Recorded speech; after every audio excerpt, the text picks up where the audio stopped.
সম্মানিত মেহমান যার বয়ান শোনার জন্য সারা বাংলাদেশের তাওহীদি জনতা অপেক্ষা করে, আল্লাহ আমাদের শায়েখকে সুস্থতার সাথে দীর্ঘ নেক হায়াত দান করুক। আল্লাহ কর্মমুখর দীর্ঘ নেক হায়াত দান করুক।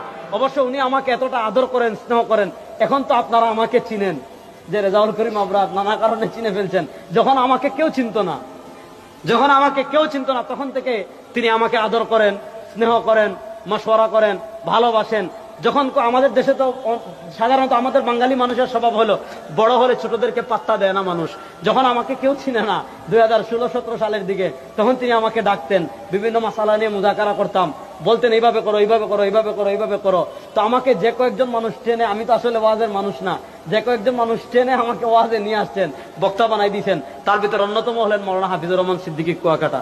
তো আমি আসলে ওনার সামনে বেয়াদবি আর করবো না, শুধু এতটুকু বলি, দারুল দেওবন্দ আপনাদেরকে এমন একটা জিনিস দিয়েছে, আপনি আজকে বলতে পারেন যে এর আর কুয়াকাটা হুজুরা কি করে, খালি ওয়াজ করে আর মাদ্রাসা করে।